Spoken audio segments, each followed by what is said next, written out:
I had an incredible thing happen just the other night. So much so that I got to make a video about it. And first I'll give you a little basis for this. So I am going to tease the awesome thing because I want to say like what leads up to it, obviously. There's kind of a cool intermixed story here. I was reading Man and His Symbols by Carl Jung, as you do. And when I was reading that, I was learning, you know the word synchronicity, it's coming from him, where it's like excessively positive coincidence. That's another way you could describe synchronicity.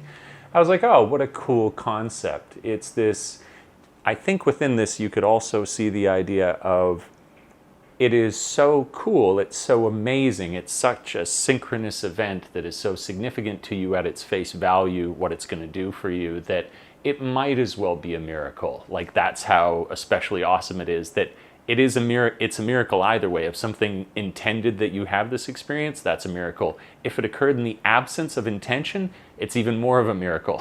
So it's kind of an interesting concept.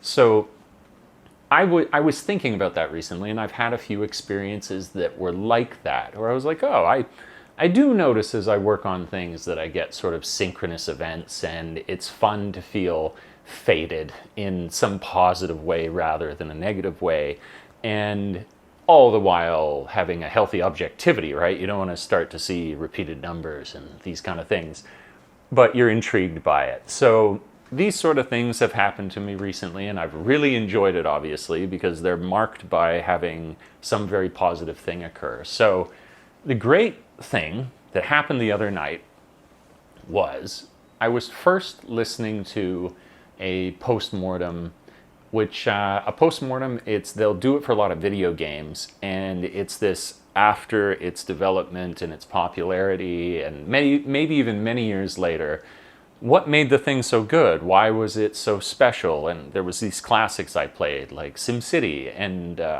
Civilization, the very first Civ that I loved. And when I was younger, listening to these things was just fun because it's a cool thing that I enjoy. But in recent years, and actually really in this year, it's taken on a very different tone because I can immediately apply the lessons that I'm hearing. Where I'm not exactly designing a game, there is still a game-like interactive element. There is a user experience. There is a sense of fun, which is very important, I think, to something succeeding.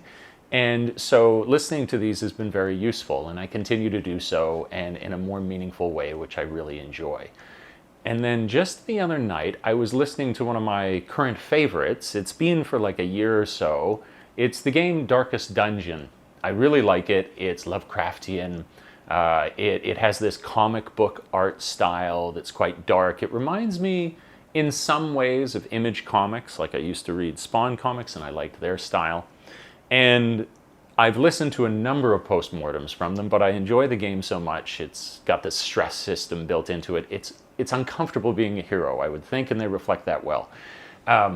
And I have yet not heard enough about them. So I saw The Escapist, quite a popular YouTuber that had made another documentary on them, and I was watching it. And they got to a point in the documentary where one of the individuals responsible for a significant portion of the design, I can't remember specifically his role, but he says, we had to go in search of money. You know, I don't think this was a two-man team. I think this, they had like 15 or 16 people that have to put their lives on pause to be able to work on this. So they do need money. And they did a Kickstarter, and I've heard that a million times. But then it was the next sentence.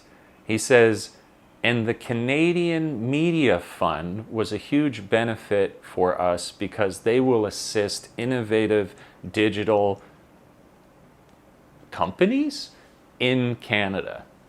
And I thought, excuse me? And I immediately ran over to the computer to see, is this still a thing that is in existence? And it is.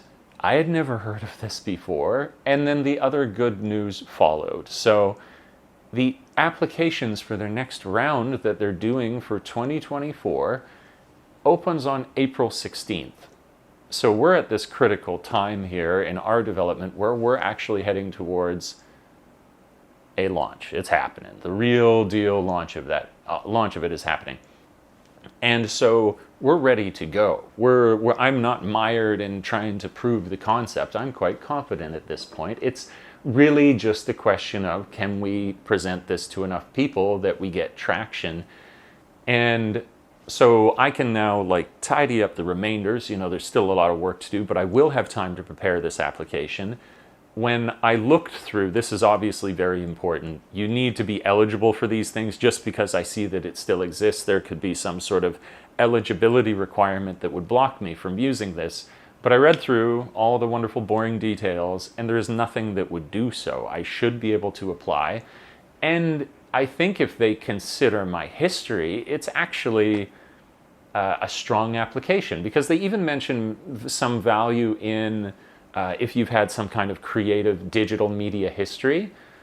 I've made a documentary for one of the foremost real estate companies in Kyoto that is responsible for trying to make sure that the beautiful traditional townhomes there are not completely wiped away by far too many big concrete structure hotels going up that are more profitable, but it's literally gutting the whole city of the reason that people would want to go there and stay in a hotel. We did that documentary. We got cool history that would make our application, I think, stand out. So I saw that, and then, the real kicker on it was that at maximum, and I would never even, it would be great to get this. And obviously I want to turn this company into, there are no limits, as I say, the sky is no limit, but it is $1.5 million that they will, in certain projects, award an amount of support to. If we could get, I think, $250,000, everybody watching like, no shit. No, I'm just talking in absolutes here. If you had $250,000, because it would go to basically maintaining the site, development obviously to continue it to grow as it's now in an active state, but that doesn't require too many resources, and then to promote it. That's all we'd need. We'd say that is how we are unique, as well as that when I was reading through, this is to support people who have half-hatched their ideas in many cases, where we can go to them and say, look, we're about to do it. We just need help. Will you be the source to support us? And we'll do right by you. So that was incredibly exciting. And then it came through this random interest that I have in post-mortems. I didn't even know, and I played the game Darkest Dungeon about a year and a bit ago. I didn't know it was a Canadian game either. So I was like, what's this guy talking about, this Canadian media fund? What? So that was another exciting thing. And then I started to hear them, I think, talking about Vancouver at some point. So all things became clear. But I'm excited. Obviously, I'm going to apply to this because it is a zero loss. Like, all it represents is potential hope. That's all it is. And what a golden apple to have fallen out of the tree. Unbelievable, right? How serendipitous that would occur, I have to say. I won't labor the point, though. Don't do anything they tell you to do at the end of YouTube videos.